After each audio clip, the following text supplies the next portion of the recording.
Okay. No issues, no issues. Namaskar. Hello and welcome to P Guru's channel. I'm your host Sri Iyer, and a slight delay. Apologies for that. Let's welcome Colonel Mayank Chaudhary. Namaskar, sir. How are you? Colonel Saab, can you hear me? Thank you, CG. Good morning, namaskar, and yes, loud and clear. Can you? Wonderful, sir. So we have Hello, viewers. am I audible? Yes, yes. You're perfect. You're perfect. We're live now. Lots of people joined in. So viewers, Great. there's a lot G. happening. And Pakistan has gone and bombed supposedly the hideouts of many of the operating groups that are operating active in Pakistan. But there's a very thin line between this and bombing some things which Taliban considers its own. So we don't know when that line is going to be crossed. Colonel Saab has got a couple of presentations. Over to you, sir. Thank you so much once again for getting ready in such a short notice. No, thank you Over so to you, much. sir. I was already working on that because I knew kahin na kahin, I knew that somewhere or the other we'll be requiring all these inputs. So I was already on the job, and Listen. it just came by that we were discussing this topic. So what I did was I tried to analyze two things. First was the attack per se, and secondly, the mindset behind the attack. So Yes. that is very important. And for that, we will see the first presentation. We'll just run through the first presentation. Yes. Okay. Let me load this one. Is it the right one? G. Go ahead, Exactly. sir. So Yeah. we saw that on the night of 21st and 22nd of February, Pakistan, they struck basically three places that we'll come to later. They were the bordering towns of Afghanistan and adjoining Pakistan. Now the Pakistanis claim that they had attacked the terrorist hideouts and the terrorist launch pads. Now, whatever words I am using, just remember the words have been used by some other country in the world also and against Pakistan. So they do this and they say that they killed around 70 terrorists. Afghanistan says that you killed around 13 innocent civilians, including women and children. So this is the Pakistani claim. They said that they are being attacked continuously by the TTP from across the border. So they had to perforce go and attack them. So the groups that were involved were TTP and the ISKP. And this is what the Islamabad says that the militant sanctuaries they exist across the border. Now you see, you replace the word Pakistan by India and Afghanistan by Pakistan. So this presentation can be run at the other side also. So Yes. we have come back around circle. There was a lady in your country, Sriji, and she was wedded to the president of that country. And she, while speaking of Pakistan, said that if in case you rear snakes in your backyard, don't think that they will not come back to bite you. So it is all coming true. It was a prophetic statement which is now coming true. So this is what is being faced by Pakistan. Now they conducted aerial strikes as we discussed. They target the militants camped in TTP and ISKP. And it was a selective operation. Shriji I will come to the other presentation Hindi में भी से नकल के लिए भी अकल चाहिए होती है Yes. So Yes. They are trying to imitate what India had done in operation Sindoor now but of course नकल के लिए भी अकल चाहिए होती है एंड अकल पाकिस्तान के पास में अनफॉर्चुनेटली नहीं है now they attack the eastern border provinces of Nangarhar Khost and Paktika. So these are the three places which got hit by them. I was trying to put a slide of the map which I could not place. So hence that blank slide in between. Now, That's all right. Pakistan was trying to justify that we have done this in retaliation of the recent militant attacks. We all are aware the way the TTP has gone and literally thrashed the Pakistani security forces, be it their military, be it their paramilitary forces, any forces, they have come under heavy attack by TTP. And Sriji, these figures were rattled out by their own defense minister in the parliament. How many officers lost, how many Jawans lost, how many JCOs lost in such fighting. And the figures they ran into thousands. My belief is that Pakistan has lost one brigade strength of personnel in the entire year. One brigade means three battalions. Each battalion has got 700 to 800 men. And that is what the defense minister announced in the parliament. This is a colossal loss by any standing army of the world. They haven't lost these many people in any of the conflicts which they had with India. But now they are facing the music. Now they are facing the same music because they had created this symphony. Now, what is the human impact? Human impact, as we have discussed, Pakistan says we killed 70 terrorists. Afghans say that innocent children and ladies, they lost their lives. Homes were damaged. And what they did, they tried to imitate the attacks by the Indians. So they destroyed the madrasa, least realizing that madrasa is meant for education. And what India hit was the terrorist hideout, which they had masqueraded in form of a madrasa. नकल के लिए भी अकल चाहिए होती है, बार बार यही बात बोलता हूँ. I think I should flash the slide that in 1947 India was not partitioned based on religion. It was partitioned on the basis of IQ, and the lower IQ they went on the other side of the. I was corrected in the TV station by none other than Ambassador Deepak Vora. He said, "No, no, no, Colonel Saab, it is not Radcliffe line. It is radical line, because all the radicals rely on the other side of that line. So let us christen that as the radical line." So they all are present on the other side. CG, I would request your viewers just to fold their hands and thank God that we are born in this part of this world, which I must say is one of the most peaceful countries in the world. And when I say the world, I include Sriji's country where he is residing as of now. It is also not that peaceful. So what are the Afghan response? The Afghans, they said that Pakistanis had violated their sovereignty.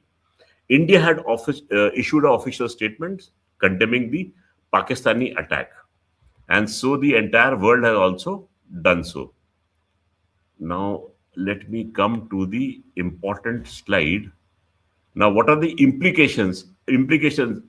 The strains which are there on the Pakistan-Afghanistan relations will all keep on aggravating, needless to say that. Now, what do we understand from this attack?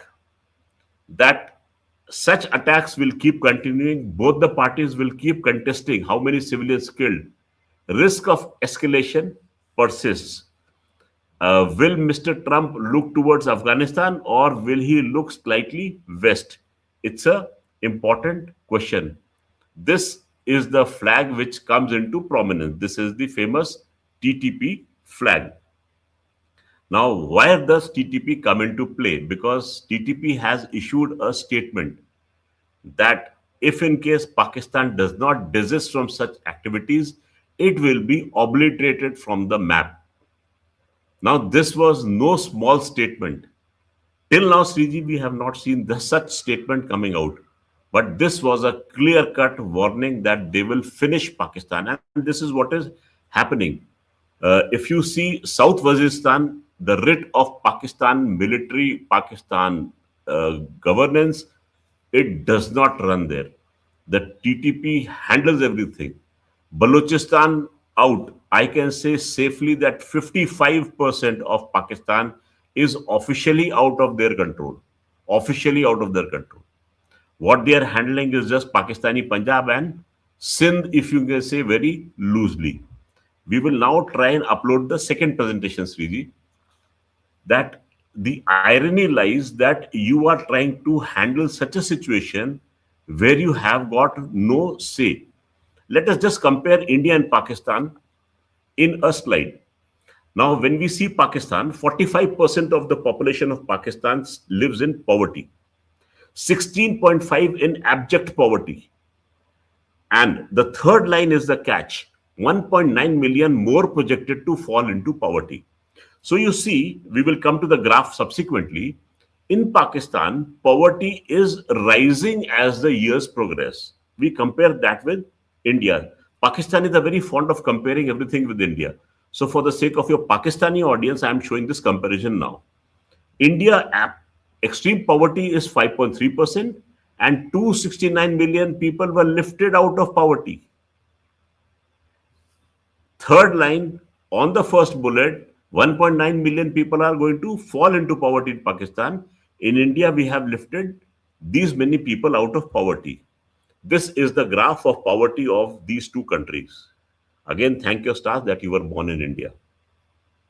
Because the yellow line shows Pakistan, poverty is steadily increasing. In 2012, it was just 30%. It has now gone beyond 45%, whereas in India, it is now dropping at a steady pace. Now, what are the economic drivers? I don't want to dwell into all these things. What happens when poverty rises? Poverty rises when poverty is reduced, your tax base increases. More and more people come into the tax ambit. So economic strength increases. When the economic strength increases, your military sustainability also increases. And that is what we are seeing in our part of this world. That India is steadily growing into a par. And if I say a military par, it won't be a wrong thing to say. We are now not only making weapons, we are exporting also. Inflation and growth dynamics, I think this is overkill. These are the comparative poverty ratios. You see, in India, the extreme poverty is the first graph, Pakistan, second graph, and the third graph is overall poverty. Columns. And yeah, the third column, you see the towers. So Pakistan, when they say has Pakistan beaten India somewhere, we can proudly say that yes, Pakistan has beaten us in poverty at least. In addition to the other things, GDP versus defense, I don't want to dwell on this. How do we look at the situation? If you're economically strong, you can leverage geopolitically. That is what we are doing now. Now, wherever India enters in the arena, we are entering at a place of a higher standing. When we enter G7 meetings, we don't just enter, we make a place for ourselves and then we enter. So this is a difference which happens when you are economically gaining strength. So governance capacity determines long-term balance. This is the underlying factor. And this is how I conclude this presentation, Sriji. We can just go out of it. This was just to bring our thoughts to one point as to what Pakistan has done, what it is likely to face, and if their thought process is to emulate India, this is what they should emulate India on, and not the military actions, because our military actions are very calibrated. Pakistan has a sledgehammer. And if in case you have a sledgehammer, every problem to you is a nail. That is the issue with Pakistan. So they don't try to remove the problem, they try and increase or aggravate the problem. See, what happens is, if in case we have politicians ruling the country, politicians rule a country in a manner in which negotiations and sane thinking is a part of it. But when you have military men ruling the country, I won't say that sanity goes away, but you see a problem which has got only a military solution. Since you're a military man, you will think in that manner. And negotiations, they take a backseat. So this is the bane of Pakistan, and I pity those who are on the other side of the rat life. Very difficult situations for them. I don't see things improving for Pakistan in the coming years. And if in case I say that balkanization of Pakistan is on the cards, they are not trotting towards balkanization, they are galloping towards balkanization. This is what I can say. And TTP is going to have the reins now. Yes, please. Thank you so much, Colonel Saab. So let's play this thing out a little bit more. India being a bigger neighbor, would India be modeling all these things? Okay, bhai, if this happens, then this is how the outcome is going to be. Because I have seen some maps wherein, if there is balkanization, that India is not going to just allow the existing Pakistan to break up into smaller parts, but India might actually move all the way in Sindh up to the Sindh River, Indus River. So Sindh gets split in half, and the reason for that is India wants a permanent solution for the Hindus stuck there. Fortunately, Sindh has the maximum number of Hindus, and there will be ways to, bring the others into there and give them the kind of comfort and security that they need. This is one of the things that I have seen. So India probably has these things modeled out already. And in fact, if you remember, sir, 65, 71, India has occupied sections of Pakistan, and they have actually administered them for a year or more sometimes. Barmer area comes to mind. In Rajasthan, the adjoining area inside Pakistan, they were running it for 71 war, 72 only the talks concluded. So for several months, India was in control. So India knows how to do this thing, and maybe India has a plan up its sleeve. In fact, I wouldn't stop at five or four parts, but I would go to five, six parts. The reason is Saraikis don't like Punjab. Southern Punjabis don't like Punjab. They want Saraiki wants their own land, and same way, POJK, it might not merge into India. It might be kept as a separate union territory. Likewise for Gilgit Baltistan also, because it's going to take time to bring them into India as a full-fledged state. And therefore, so you are having some places where you'll have suzerainty of India, meaning like India will be responsible for some things of that country. Finance comes to mind, meaning like currency, administration, if they want help in administration, creating their own IIS kind of academy so that they can have their own, bureaucracy and things of that nature. But most likely a defense pact where we are saying that, okay, we'll take care of your defense need, because a completely shriveled Pakistan is still going to start doing this, dhakka marte rahenge idhar udhar. So all the adjoining newer countries will need some protection to keep these guys in check. And this will be a mad country, because they felt that they were a superior race. I mean, British, for their, in their infinite wisdom, they called these people as a martial race, superior race, just because they happen to be tall. It's just Hmm. bullshit, but be that as it may, some of the British officer training camps, companies in Britain are only in business because they keep getting people from cadets from Pakistan. Hmm. They go and get trained there. And then there are some other countries, but mostly it is Pakistan that sends their people to get trained in England. So this is going to be a very interesting situation. Let's play this thing out, but I think it is headed towards that direction. I don't see any other way out, and India will have its work cut out, because if they need to have proper agriculture in Sindh, they need to do a lot of dredging. The sea water is coming in because Hmm. water from Himalayas in Sindh is drying up before it reaches the sea. That's a very bad situation right now.